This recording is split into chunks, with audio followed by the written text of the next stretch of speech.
पण तुम्ही आता आपण हा मराठी सिनेमा वाचवलाच पाहिजे, चांगला सकाळचा शो लावला तरी बघितलाच पाहिजे, रात्रीचा लावला तरी बघितलाच पाहिजे. अरे पण मग सगळ्या वेळेला जेव्हा मराठी समाजाच्या इतर प्रश्नांसाठी आम्ही रक्त ओकतो तेव्हा मराठी कलावंत कुठे आहेत? मराठी कलावंतांना मुख्यमंत्र्यांच्या बंगल्यावर जाऊन वर्षावर चहापान करायला वेळ आहे, पण मराठी शाळा बंद पडते तेव्हा बुड हलवायला त्यांना वेळ नाही. मराठी शाळा जर बंद पडल्या तुमचे सिनेमे कोण बघेल, तुमची नाटकं कोण बघेल, आणि तुमच्या अत्यंत तुकार मालिका तरी कोण बघेल? आता फक्त ज्येष्ठ नागरिक जिवंत आहेत म्हणून तुमच्या मालिका चालू आहे.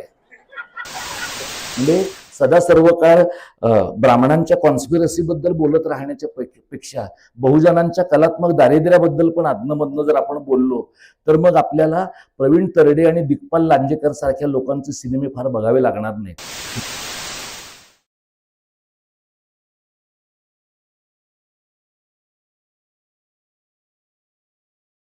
धनंजय भावलेकर आणि त्यांच्या सगळ्या टीमचं मी मनपूर्वक अभिनंदन करतो.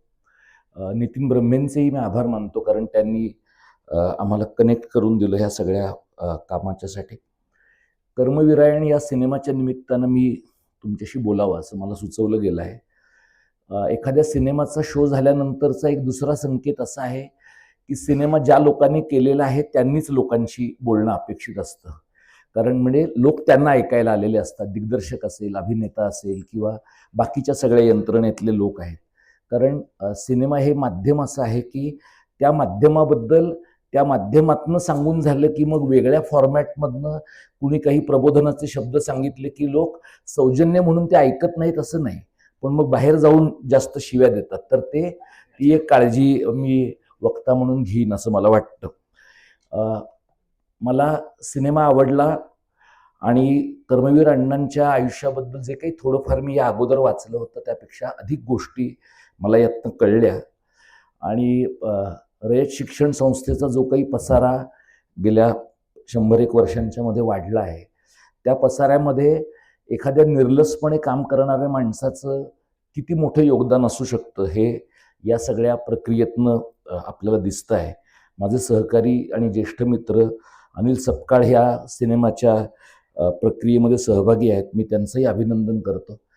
मी खरं त्यांचं अभिनंदन 1.5 वर्षाच्या नंतर केलं पाहिजे, कारण ते मला एक लेख 1.5 वर्ष देऊ लागतात माझ्या एका अंकासाठी. पण मी तसा माणूस नसल्या, मी चांगला मित्र असल्यामुळे मी भेटल्या क्षणी त्यांचं अभिनंदन केलेलं आहे, त्यांचा सिनेमा पाहिल्या आणि त्यांना एक कॉम्प्लेक्स दिलाय की त्याने माझा लेख वेळेवर द्यायचा आहे.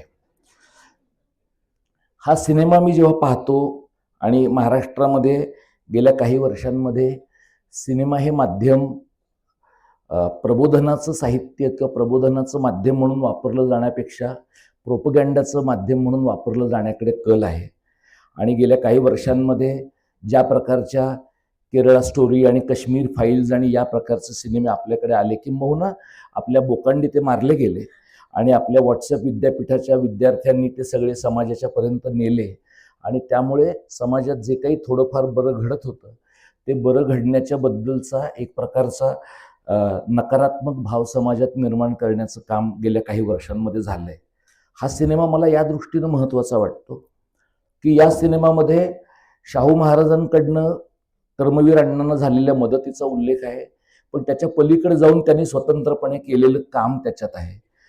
इथे सेन्सॉर आपलं कसं ऑपरेट करतं तुम्हाला माहिती आहे, त्यामुळे माझ्यासारख्याच्या एखाद्या किरकोळ भाषणामुळे तुमच्या पुढच्या सिनेमाचं नुकसान व्हावं अशी माझी इच्छा नाही. पण तिथं जे मध्ये मध्ये बीप बीप आलंय ना, तर ते जे आहे ते एवढे मॅड लोक आहेत ते की त्यांना कळतंय बघा, ते आपण सिनेमा बघताना कोणाचं नाव बीप बीप होतंय ते कळतंय आपल्याला. ती तुमच्या पण हुशारीचा भाग आहे, त्याच्याबद्दल तुमचं कौतुकच आहे. पण म्हणजे तिथं बसवलेले लोक मुळात इतके बुद्धिमांदे असलेले लोक आहेत की त्यांना हे कळत नाही की कुठल्या उद्योगपतीचं नाव ह्याने बीप केलेलं आहे, कुठल्या उद्योगपतीचं नाव बीप करून पण मागणं दिसतं आहे. असं करून सुद्धा आपले हे ॲमेझॉन प्राईमवर किंवा नेटफ्लिक्सला नाही पण ॲमेझॉन प्राईमवर सिगरेट पिण्याच्या जाहिराती दाखवत असताना सिगरेट पिणं वाईट आहे हे जे सांगण्याचा प्रकार आहे ना, तो या प्रकारच्या छद्म सेन्सॉरशिपमध्ये आहे. आणि ही जी छद्म सेन्सॉरशिप आहे ही समाजाला कुठं फार पुढे नेत नाही. त्यातनं फक्त मूर्ख माणसांचं तात्कालिक मनोरंजन होतं, बाकी जो शहाणा समाज आहे तो या प्रकारच्या आवाजावर मात करून पुढे जातो. कर्मवीर अण्णांनी ज्या प्रकारचं शिक्षण आणलं त्या शिक्षणापासून आता आपण ज्या टप्प्यावर आलोत आणि ज्यामुळे मला वाटतं मला ह्या कार्यक्रमासाठी बोलावलं गेलं, कर्मवीर अण्णांनी गरिबांच्या मुलांना शिक्षणापर्यंत पोहोचवलं. आज गरिबांची मुलं 100 वर्षानंतर शिक्षणाच्या दारात जाऊ नयेत यासाठीची व्यवस्था फक्त शिक्षण सम्राट करतायत असं नाही, तर राज्य व्यवस्थेतले लोक पण करतायत. म्हणजे जिल्हा परिषदेच्या शाळा असतील, आदिवासींच्या शाळा असतील, महानगरपालिकेच्या शाळा असतील, या शाळा कशा बंद पडतील, तिथं जाणं लहान गरिबांच्या मुलांना, विशेषतः मुलींना इनॲक्सेसिबल कसं होईल याचा प्रयत्न आपल्याकडे होताना दिसतो. आपण पेपरामध्ये अनेक लोकांनी बातम्या वाचल्या असतील की जवळपास 18,000 शाळा महाराष्ट्रामधल्या बंद पडणार आहेत.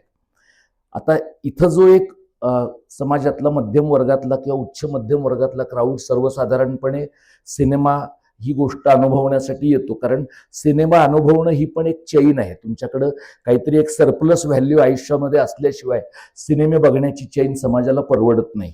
त्यामुळे एक समाजाचा वर्ग जो सिनेमे पाहतो, या प्रकारचे सिनेमे पाहतो, आत्ताच्या घडीला पाहतोय, त्यातल्या बहुतेकांच्या घरामधली मुलं, गरिबांची मुलं ज्या शाळेमध्ये जातात त्या शाळेत जातच नाहीये. मग त्या झेडपीच्या शाळा असतील, महानगरपालिकेच्या शाळा असतील. त्यामुळे त्यांच्या मनामध्ये या प्रश्नाचं अदरिंग अगोदरच झालेलं आहे की ती त्यांची मुलं आहेत, त्यांची मुलं शाळांमधनं बाहेर पडत आहेत, त्यांच्या मुलांना शाळेमध्ये जायला मिळत नाही, त्यांची मुलं शून्य शिक्षकी शाळांमध्ये आहेत, त्यांच्या मुलांच्या शाळेमध्ये समायोजन होतंय.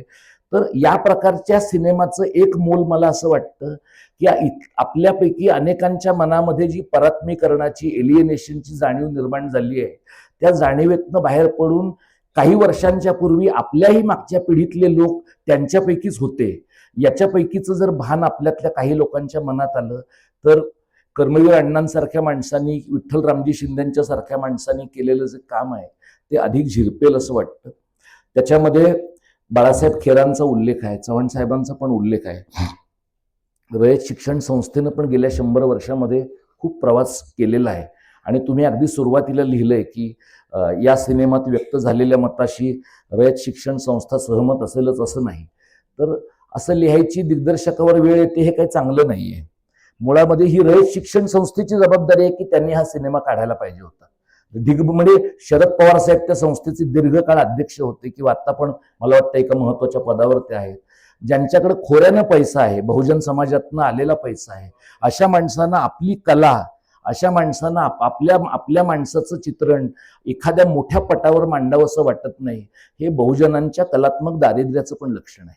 त्यामुळे बहुजनांचं कलात्मक दारिद्र्य जे आहे त्याच्याही बद्दल आपण थोडं, म्हणजे सदा सर्व काळ ब्राह्मणांच्या कॉन्स्पिरसी बद्दल बोलत राहण्याच्या पेक्षा बहुजनांच्या कलात्मक दारिद्र्याबद्दल पण अधनमधनं जर आपण बोललो तर मग आपल्याला प्रवीण तरडे आणि दिग्पाल लांजेकर सारख्या लोकांचे सिनेमे फार बघावे लागणार नाहीत. तुमच्यात ते आहेत, गेस्ट अपिअरन्स आहे तुमचे, माफ करा मला त्याबद्दल. पण या माणसांनी महाराष्ट्राचं गेल्या 10 वर्षात जेवढं वाटोळं केलेलं आहे, म्हणजे शिवाजी महाराजांची आपल्यालाच बौद्धिक दहशत वाटावी असं वातावरण यांनी निर्माण केलेलं आहे. तर हे जे लोक आहेत, या पार्श्वभूमीवर तुम्ही एक सॅनिटी असलेला सिनेमा काढता, ही कौतुकास्पद गोष्ट आहे. म्हणजे तुम्हाला पण आउट ऑफ द वे जाऊन कर्मवीरांचं दैवतीकरण करणं सहज शक्य होतं.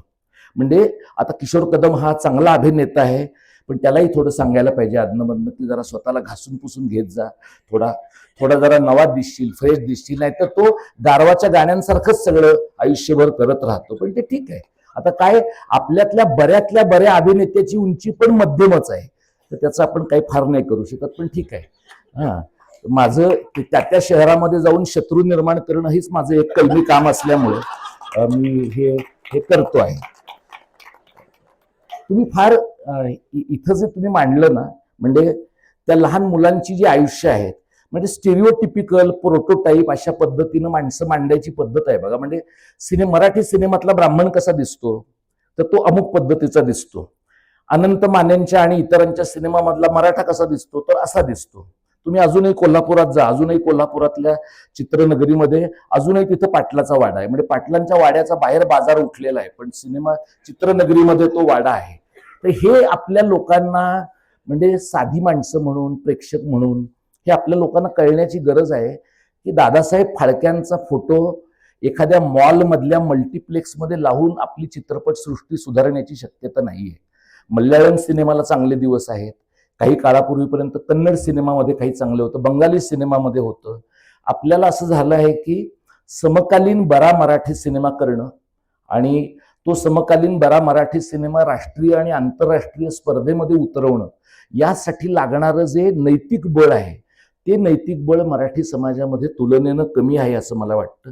मी खूप सिनेमे पाहतो, नेटफ्लिक्स खूप पाहतो, प्राईम व्हिडिओ खूप पाहतो आणि मग मी मराठी भाषेवर, मराठी शाळांवर प्रेम करणारा माणूस आहे, पण मला स्पॅनिश आणि इतर सगळ्या सिरीज प्रचंड बघाव्याशा वाटतात, कारण मला ते गुंतवून ठेवतात, इमर्स करून ठेवतात. तर हे जे आहे ना, मला माझ्या भाषेवर शाळेच्या बाबतीत माझं प्रचंड प्रेम आहे, त्यासाठी मी काही करीन. पण सिनेमा बघताना तुम्ही माझ्यावर तू मराठी आहेस ना तर हे असंच बघ, अशी तुम्ही मला सबस्टँडर्ड बघायची बळजबरी करू नका. मला चांगलं द्या, मी बघीन. पण तुम्ही आता आपण हा मराठी सिनेमा वाचवलाच पाहिजे, चांगला सकाळचा शो लावला तरी बघितलाच पाहिजे, रात्रीचा लावला तरी बघितलाच पाहिजे. अरे पण मग सगळ्या वेळेला जेव्हा मराठी समाजाच्या इतर प्रश्नांसाठी आम्ही रक्त ओकतो तेव्हा मराठी कलावंत कुठे आहेत? मराठी कलावंतांना मुख्यमंत्र्यांच्या बंगल्यावर जाऊन वर्षावर चहापान करायला वेळ आहे, पण मराठी शाळा बंद पडते तेव्हा बुड हलवायला त्यांना वेळ नाही. मराठी शाळा जर बंद पडल्या, तुमचे सिनेमे कोण बघेल, तुमची नाटकं कोण बघेल आणि तुमच्या अत्यंत टुकार मालिका तरी कोण बघेल? आता फक्त ज्येष्ठ नागरिक जिवंत आहेत म्हणून तुमच्या मालिका चालू आहे, नाहीतर तुमच्या मालिका कोणी बघणार नाही. तुम्ही मला सांगा, किचन मध्ये सिल्कच्या साड्या नेसून स्वयंपाक करणाऱ्या बाया जगात कुठे आहेत? फक्त आपल्या मालिकांमध्ये आहे. हे जे अत्यंतिक पिगमीकरण आहे आपल्या कला व्यवहाराचं, हे नाटक, सिनेमा पासून सगळ्या क्षेत्रांमध्ये आहे. आणि मला असं वाटतं की अशा प्रकारचा सिनेमा जेव्हा येतो, म्हणजे मी खरं सांगतो तुम्हाला की जेव्हा तुम्ही मला बोलावलं तेव्हा असं काही नाटक किंवा सिनेमा बघायला गेलं ना कार्यकर्ता म्हणून, की मला एक धडकी अशी भरते की आपल्याला गेल्यावर चांगलं बोलायचं आहे. समजा ते बरं नसेल तर मग आपण काय करायचं? तर मग तेवढा माझ्यात निबरपणा अजून आलेला नाहीये की, म्हणजे जो आपल्याकडे उल्हासदादांकडे वगैरे आलाय बघा, की कुठेही गेले तरी ते समबुद्धीनं सगळ्या गोष्टींबद्दल चांगलं बोलतात. म्हणजे इथे उल्हासदादा आहेत, अजून मुंबईत पण इतर काही लोक आहेत, ती समबुद्धीनं सगळ्यांच्या बद्दल चांगले बोलतात. आता ते स्किल सदानंद मोऱ्यांनी पण अवगत केलेलं आहे गेल्या काही वर्षांमध्ये. तर हे जे आहे ना, हे त्यामुळे मला टेन्शन काय आलं होतं की समजा मला ह्यातलं काही नाही आवडलं तर दिग्दर्शकाने एवढं प्रेमाने बोलावलंय, त्या ब्रह्मेने एवढा आग्रह केलेला आहे, तर आपण उगाच सिनेमातलं, लोक काय म्हणणार, तुला काय कळतं सिनेमातलं, तू भाषेचं काम करतो म्हणून तुला आम्ही सौजन्याने बोलावला तर तू आपल्या लायकीत राहा. त्यामुळे मी सिनेमाचा प्रेक्षक आहे. मला त्यातलं कळत नाही, म्हणजे मी काही स्क्रीन प्ले लिहिणारा माणूस नाही, मला काही कथा सुचत नाहीत. मला काय सुचतं, मला बरं काय आहे याचा एक थोडासा सेन्स आहे. म्हणजे व्हिज्युअली काय इंटरेस्टिंग असेल तर हा सिनेमा मला व्हिज्युअली इंटरेस्टिंग वाटतो. आणि मराठी सिनेमांकडं ज्या प्रकारची स्वतःची एक अर्थसत्ता आहे, म्हणजे हाच सिनेमा उद्या तुम्ही 100 कोटीमध्ये केलात तर तुम्हाला प्रचंड ताकदीचं काहीतरी करता येईल.